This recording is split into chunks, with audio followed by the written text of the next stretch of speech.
குளுப்பு அதப்பு. ம் இதோ பேசிக்கிட்டே இருக்கும்போதே மகேஷ் அக்கா வந்துட்டாங்க. பரவாயில்லையே. பேபி, எப்படிமா இருக்க? உடம்பு சரியில்லைன்னு சொன்னாங்க, இப்ப பரவாயில்லையா? பரவாயில்லக்கா. கண்ணெல்லாம் ஒரே எரிச்ச இந்த வெயிலுக்கு. எண்ணெய் கூட நல்லா வச்சு அடிச்சு பார்த்துட்டேன். கண்ணு திறக்கவே முடியலன்னா பார்த்துக்கோங்களேன். ஆமாம்மா, வெயில் என்ன கம்மியா அடிக்கு? நல்ல வெயில் பார்த்துக்க. நல்ல இளநீர், தண்ணி, மோருன்னு சொல்லி நல்லா குடிக்கணும். அப்பதான் நல்லா இருக்கும் உடம்பு. நமக்கே இப்படி இருக்குதுன்னா பாவம் இந்த ஊர் பக்கம் இருக்கிறவங்களாம் எப்படிதான் தாங்குறாங்களோ இந்த வெயிலுக்கு. ஒன்றும் முடியல. இப்போ பரவாயில்லையா? பரவாயில்லக்கா. வாங்க வந்து உட்காருங்க. நீங்களாச்சும் பார்க்க வந்திருக்கீங்க. அந்த லட்சுமி அக்கா ஏதாச்சும் வந்து பார்த்தாங்களாக்கா? பார்த்தீங்களா? இல்லம்மா, என் கூட லட்சுமி கூட தான் வந்திருக்கிறா உன்னை பார்க்கறதுக்கு. அடடே பரவாயில்லையே. நான் கூட இன்னமும் நினைச்சிட்டேன். வந்திருக்காங்களா? எங்க அந்த குள்ளம்மா? பேபி, எப்படிமா இருக்கே? இப்போ பரவாயில்லையா? உடம்பு சரியில்லைன்னு சொன்னாங்க. பரவாயில்ல லட்சுமி அக்கா. கண்ணெல்லாம் ஒரே எரிச்ச, வாயெல்லாம் ஒரே பொங்கிட்டு கிடக்குன்னா பார்த்துக்குங்க. உடம்பெல்லாம் கூட ஒரே ரெட் ரெட்டா இருக்குக்கா. என்னன்னு தெரியல. வெயிலுக்கா இருக்குமோ? ஆமாம்மா, வெயில் நல்லா அடிக்கு பார்த்தியா?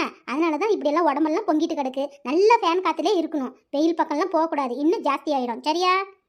ஹம், எனக்கு ஒரே குஷ்டமா இருக்கு. ச்சே, கஷ்டமா இருக்குக்கா. வீடவே